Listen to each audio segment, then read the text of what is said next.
My name is Abigail. I'm 32 and I call Portland, Oregon home. People used to say I had the kind of life that belonged on the cover of a magazine. A husband who still looked at me like I was the only woman in the room, a cedar, shingled house with a porch swing and a lilac hedge. And a twin sister who wasn't just family. She was the other half of my heartbeat. Madeline and I came into the world holding hands, or so the ultrasound tech swore. We grew up finishing each other's sentences, swapping Halloween costumes, borrowing each other's diaries without asking because secrets between us were impossible. When I sprained my ankle at 13, Madeline limped for a week. When she got her first heartbreak at 16, I cried in the shower so our parents wouldn't hear. That was us, 2 bodies, 1 soul. Then Alexander, my husband of 7 years, decided that soul wasn't enough. He didn't just stray. He moved into the spare room of my heart and handed the keys to Madeline. He fell in love with her, left me, and married her 6 months after our divorce papers were signed. My husband and my identical twin. The 2 people I would have walked through fire for, everyone, therapists, cousins, the barista who knew my order, told me to rise above it. Be the bigger person, Abigail. Let karma do its work. I smiled, I nodded, I bought a new red lipstick and practiced looking serene in the mirror. Inside, I was building something they would never see coming. Before I tell you how I turned their vineyard wedding into a funeral for their reputations, hit that like button. Subscribe if these stories of people refusing to be erased are your kind of fuel. And tell me in the comments, would you have sat quietly in the back row, or would you have brought the match? Let me take you back to when trust still felt like oxygen. Alexander and I met at 16 in Mr. Delgado's chemistry class. He wore a faded Nirvana t-shirt and smelled like cedar from his dad's woodshop. I wore my retainer and a ponytail that refused to lie flat. He asked me to prom by writing the question in glow, in the dark stars on the ceiling of his pickup. We went to the same state college, survived dorm food and finals week, and married at 25 in a barn my parents rented outside Newburgh. Madeline stood beside me in a dress the color of storm clouds, clutching my bouquet so tightly the stems bruised her palms.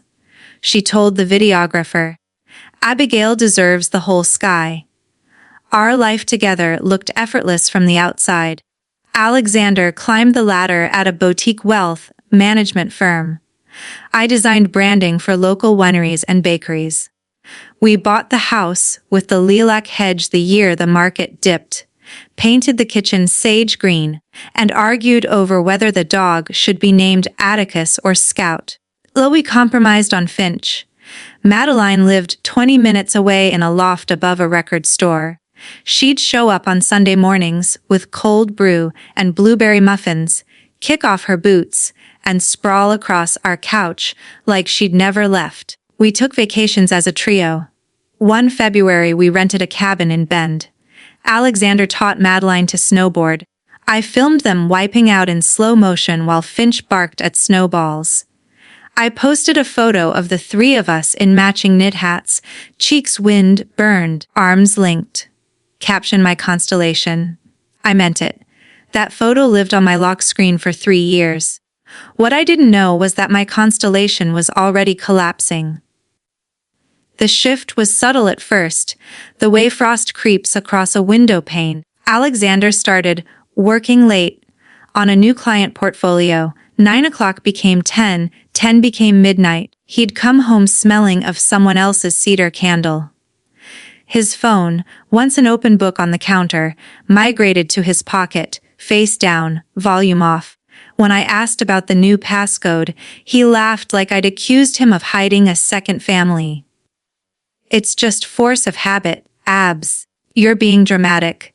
Madeline's changes were quieter. She canceled our Thursday wine and paint nights, claiming migraines or deadlines. She stopped texting me screenshots of guys who ghosted her. When I asked if she was seeing someone, She'd tug her earlobe, the tell we'd had since childhood, and say, "I'm focusing on me right now." The first real crack appeared at my parents' Easter brunch. I was in the kitchen slicing strawberries when I glanced out the window. Alexander and Madeline stood by the koi pond, heads bent over his phone. She laughed so hard she snorted. The same snort she'd made when we were 10 and tried to teach the neighbor's cat to fetch. When I stepped onto the porch, they sprang apart like I'd caught them stealing. Alexander pocketed the phone. Madeline busied herself with a non-existent wrinkle in her skirt. "Just a dumb TikTok," he said. My stomach folded in on itself, but I smiled and offered them strawberries. Little fractures kept appearing.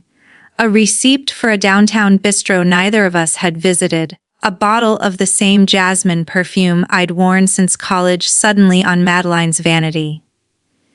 At the 4th of July block party, I watched from the upstairs window as they lingered by the fence, her hand on his forearm, his mouth close to her ear. When I joined them, the conversation evaporated. My mother noticed first. One October afternoon she cornered me in the laundry room. "You're jumpy, honey." And Alexander looks elsewhere. I spilled everything, the late nights, the locked phone, the way Madeline's laugh now sounded like a secret language I wasn't fluent in. Mom squeezed my hand. "Trust your gut, but get proof before you light the match." I hated that I needed proof. I hated that I became the kind of wife who checked mileage on the odometer, but I did. And the proof was a neon sign. Alexander's location hovered over Madeline's loft when he texted still at the office. It parked outside a boutique hotel when he claimed client dinner. One Thursday at 11:47 p.m., the dot sat in Madeline's living room while I stared at my ceiling, Finch's head heavy on my chest. I called Alexander. Voicemail. I called Madeline. Voicemail. He rolled in at 1:12 a.m. smelling of jasmine and excuses. "Phone glitch," he said. "Grabbed a burger at the diner on 82nd. The lie was so polished it gleamed. I apologized for doubting him. Then came the Tuesday that rewrote my DNA. I'd called in sick with a migraine that felt like a railroad spike behind my eyes. I came home early, saw Madeline's silver Prius in my driveway, and felt the spike twist. The front door was unlocked. The house was silent except for the low murmur of voices upstairs. My bedroom. I climbed the stairs one at a time, each creak a gunshot in my ears. Outside the door I heard Madeline whisper, "I love you too." My husband had said it first, in the bed where we'd planned our future. I pushed the door open. They were tangled under the quilt my grandmother had sewn for our wedding. Madeline's bra dangled from the bedpost like a surrender flag. Alexander sat up, sheet to his waist, and reached for his boxers like this was a Tuesday staff meeting. I don't remember screaming. I remember the sound my voice made, like glass dragged across concrete. "How long?" Alexander's answer was a bullet. "I want a divorce." Madeline pulled the sheet to her chin, eyes shining. "We didn't mean for it to happen. Abs. We fought it. We lost. 6 months, they said. 6 months of lies stitched into every hug, every love you text, every family dinner where Madeline passed the potatoes and Alexander refilled my wine. I threw a lamp. I threw the alarm clock. I threw every word I'd ever said to them. When the storm passed, I collapsed in the hallway, knees to chest, while they dressed in silence. Alexander said he'd stay elsewhere tonight. Madeline reached for me. I flinched so hard my shoulder hit the wall. "Get out," I said. "Both of you. You're dead to me." They left. The house swallowed their footsteps. I sat in the dark until the lilacs outside the window turned silver with dawn. The weeks that followed were a fever dream. Alexander moved into Madeline's loft. Divorce papers arrived via courier, his signature already scrawled like graffiti across my life. My mother aged 10 years in one afternoon. My father stopped speaking Emma's name. My brother keyed Alexander's car in the firm parking lot and left a note for my sister. I lost 17 pounds. My boss put me on indefinite leave. I stopped answering the door. Madeline sent letters I fed to the fireplace unread. She showed up sobbing on my porch until I threatened to call the police. The divorce was final in 8 weeks. Alexander gave me the house, the dog, the savings. Everything but the lilac hedge, which suddenly felt like it belonged to someone else's story. 3 months later, Facebook delivered the killing blow, a photo of Madeline's hand sporting a diamond the size of a hailstone. Caption: when you know, you know. Comment from Alexander, my soulmate. 2 weeks after that, an ivory envelope arrived, gold foil, embossed. Alexander James Whitmore and Madeleine Rose Carter request the honor of your presence. Handwritten postscript from Madeline: you'll always be my sister. Please come. Out of love, I laughed until I dry heaved. My friends formed a war council. Burn it, they said. Block them. Ghost the wedding. My therapist warned that attending would be emotional self-flagellation. My mother begged me not to go.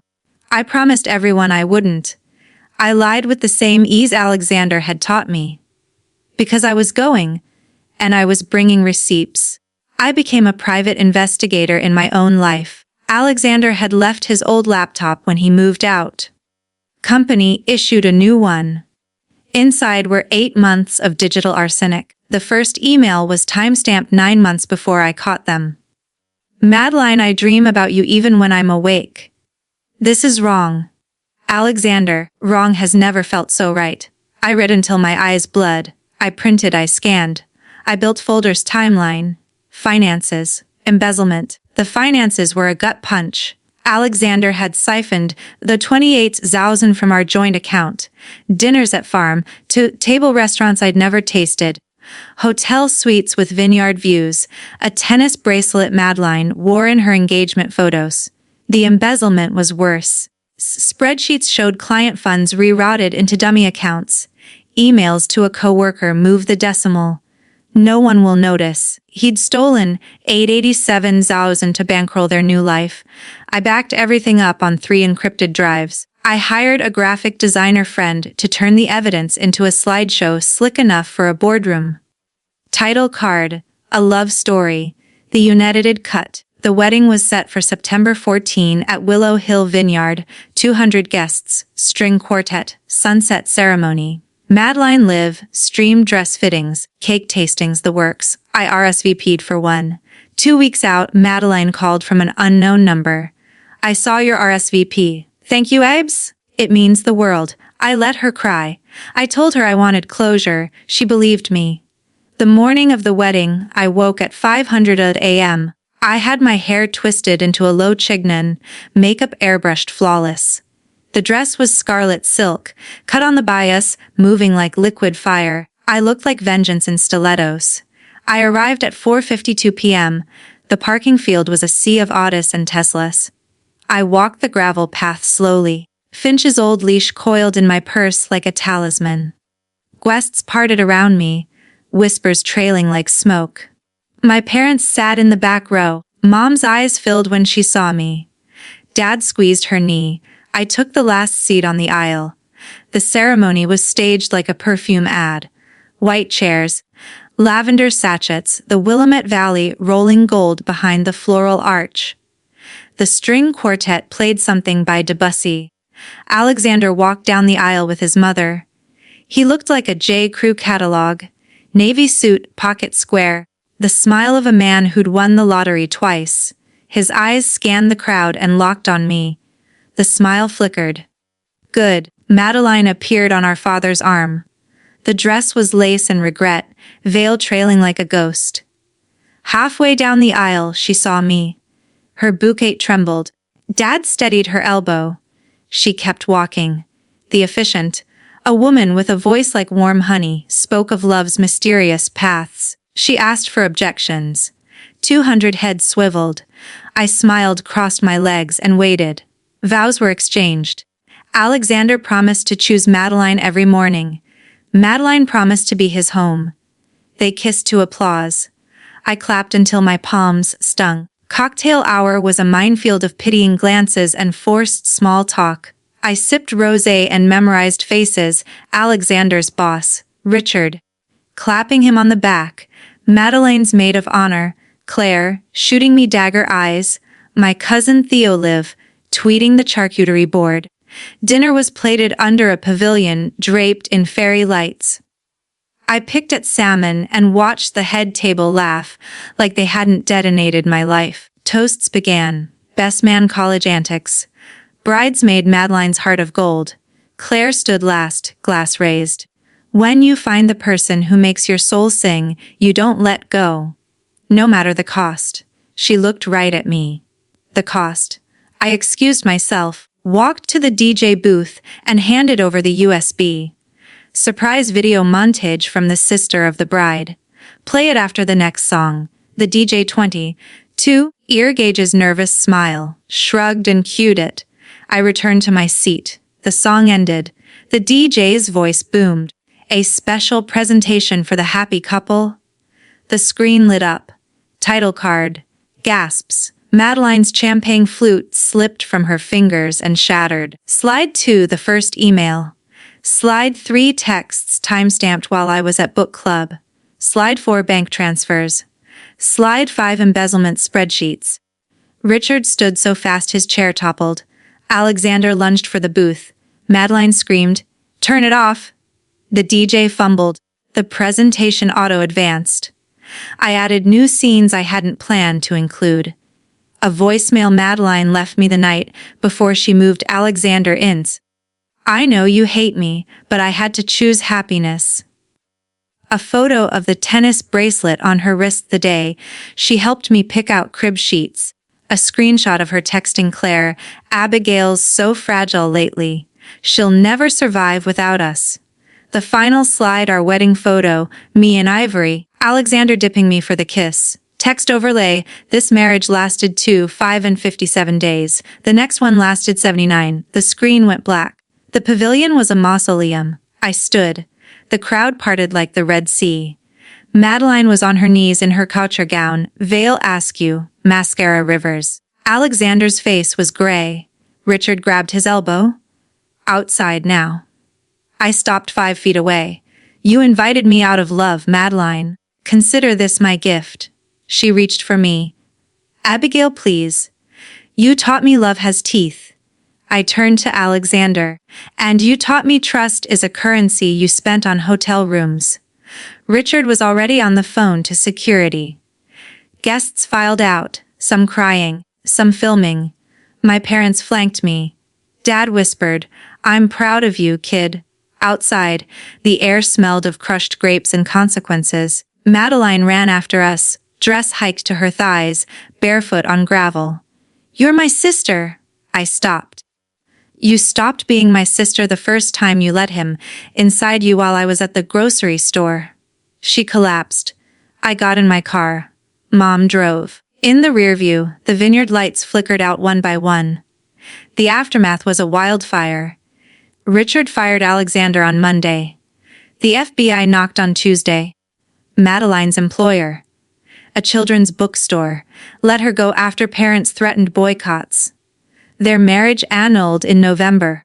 Alexander served 9 months in federal prison. Madeline moved to Spokane under her middle name. I sold the house with the lilac hedge, bought a loft downtown, and started a branding agency called Phoenix Rise. Revenue tripled in 18 months. I met Ethan at a networking event.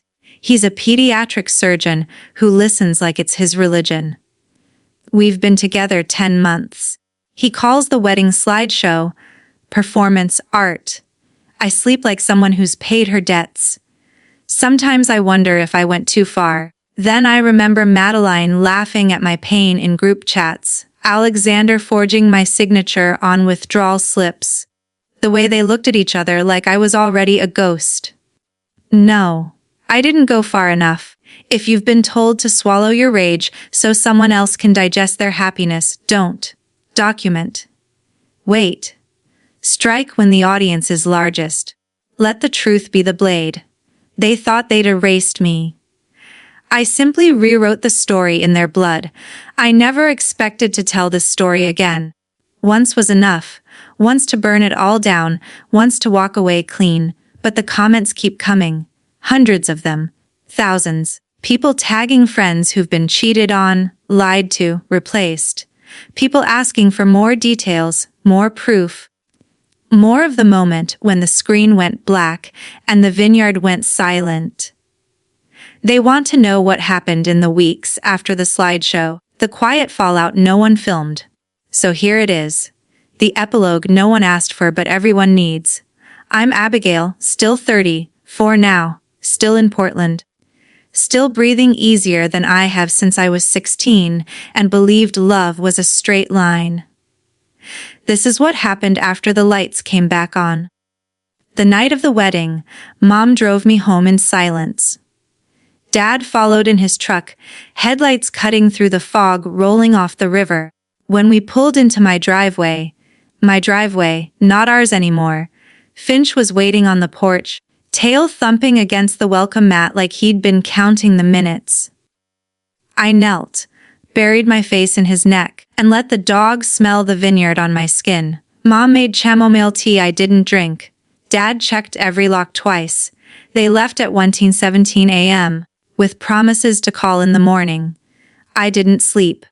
I sat on the kitchen floor with Finch and opened the laptop I'd hidden in the pantry behind the slow cooker. The presentation was still there, time-stamped 8:52 p.m. The exact minute the DJ hit play. I added one final slide I hadn't dared show the crowd, a scanned copy of the divorce decree, Alexander's signature bleeding through the back of the page like a bruise. I saved it as insurance. Then I emailed Richard the full dossier. Every spreadsheet, every screenshot, every hotel receipt with Madeline's lipstick on the wineglass. Subject line, for the audit. Monday morning, Richard called at 7:03. Abigail, the board's convening at 9. We need you here. I showered. Put on the same red dress because it still fit and because I could, and drove downtown with Finch riding shotgun. The firm's lobby smelled like lemon polish and panic. Richard met me at the elevator, tie askew, eyes bloodshot. He's in the conference room, lawyered up already. Alexander sat at the long oak table like a man waiting for a root canal. His attorney, a woman in a charcoal suit sharp enough to cut glass, slid a non-disclosure agreement across the table. I laughed, actually laughed, and pushed it back. I'm not the one who needs silence. Richard laid out the embezzlement trail like a crime scene tech. Door 87,000 missing. Client misses. Langford's retirement fund short 42,000 the week Alexander bought Madeline's engagement ring. Mr. Padle's college account drained the same day they booked the vineyard deposit. Alexander's face cycled through red, white, and green. His lawyer kept saying, alleged. Until Richard dropped the final bomb, the FBI had been watching the firm for unrelated fraud and now had a new target. Alexander looked at me then, really looked, for the first time since the bedroom door flew open.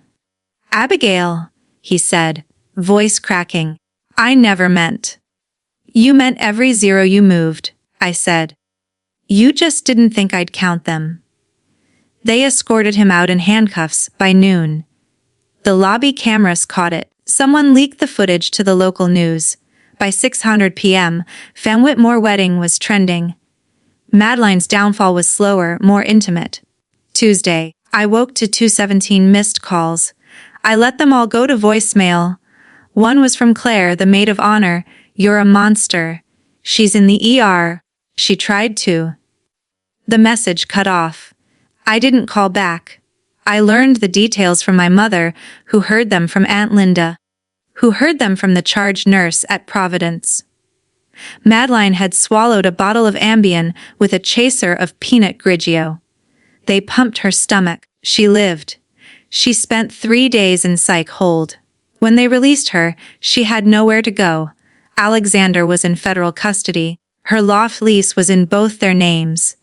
and the landlord had already changed the locks after the news broke. She showed up at my parents' house on Friday, barefoot, wedding dress in a garbage bag over her shoulder like a corpse. Dad met her at the door. "You have 5 minutes to leave before I call the police," she begged. He closed the door. Mom watched from the window and cried for the daughter she'd lost twice. Once to betrayal, once to consequence. Madeline moved into a studio above a vape shop in Vancouver, Washington. She changed her last name to her mother's maiden, Ellis, and took a job answering phones at a dentist's office. She lasted 6 weeks. Parents recognized her from the news, pulled their kids from appointments, left 1-star reviews calling her the homewrecker hygienist. She quit before they could fire her. I didn't stalk her. I didn't need to. The internet did it for me. Someone started a Reddit thread. I went to the Whitmore Carter wedding AMA. It had 42,000 upvotes. Commenters posted grainy phone videos of the slideshow, Madeline on her knees, Alexander being led away in cuffs. Someone superimposed the Jaws theme over the father-daughter dance. It went viral on TikTok. Madeline deactivated all social media. Alexander's sentencing was in January. I didn't attend. The prosecutor sent me the transcript. He got 18 months, reduced to 9 for cooperation. He wrote me a letter from prison. 8 pages, single-spaced, begging for forgiveness, blaming stress, blaming his father's expectations, blaming everything but the mirror. I read it once, folded it into a paper airplane, and let Finch chew it to shreds. Spring came early that year. The lilacs bloomed purple and furious. I sold the house to a couple expecting their first child. They asked if the swing on the porch came with it. I said yes. I kept the slow cooker. Ethan and I met in April at a sustainability conference. He was presenting on pediatric surgical waste reduction. I was keynoting on ethical branding. He asked me to coffee because he liked my slides. I said yes because he didn't flinch when I told him, on date 1, that I'd once ruined a wedding with a PowerPoint. We took it slow. He met Finch on date 3, my parents on date 6, my therapist on date 9. She gave him a thumbs up. We moved in together last fall. His toothbrush is in my bathroom. His scrubs are in my dryer. Finch sleeps between us like a furry referee. Madeline tried one last time to reach me. A letter postmarked Spokane, no return address. Inside was a single photograph us at 6 years old, gap-toothed, arms around each other, sunburned from a day at the coast. On the back, in her old bubbly handwriting, I miss my other half. I stared at it for a long time. Then I took it to the backyard, struck a match, and watched it curl into ash. The wind carried the pieces over the fence. I didn't cry. Alexander got out in July. He works the night shift at a 24-hour gym, checking IDs and wiping down treadmills. He gained 30 pounds and lost most of his hair. I know because I saw him at New Seasons last month. He was buying off brand cereal and a single banana. Our carts stopped side by side in the cereal aisle. He said, "Abigail." I said, "Alexander." He asked how Finch was. I said, "Happy." He asked if I ever thought about forgiving him. I said, "I think about a lot of things. You're not one of them." I paid for my groceries and left him standing under the fluorescent lights, holding his banana like a question with no answer. Some nights I still dream of the vineyard. Not the wedding, the morning after. I dream of walking the rows alone, boots sinking in mud, grapes heavy and sweet on the vine. I pick one bite down, let the juice run down my chin. It tastes like closure. I started a podcast last year, After the Fire. Women tell their stories of betrayal and rebirth. Episode 1 broke the top 100 on Spotify. Listeners send voice memos. I left the ring in his gym bag. I donated his suits to a homeless shelter. I named my new cat Karma. I play them on air, no commentary, just truth. Ethan proposed in December on the porch swing, the same one I gave away with the house. He'd bought it back from the new owners and refinished it himself. The ring is a single sapphire, the color of the dress I wore the night everything burned. I said yes before he finished the question. We're getting married next fall. Small ceremony, 20 people. Finch is the ring bearer. Madeline is not invited. Neither is Alexander. Some doors, once slammed, stay shut. I kept one thing from the old house, the brass mailbox with our last name etched in cursive. I repainted it matte black and bolted it to the gate of the new place. Every morning I check for bills, for invitations, for love letters from strangers who've heard the podcast. Sometimes there's nothing. Sometimes there's everything. Last week a package arrived, no return address.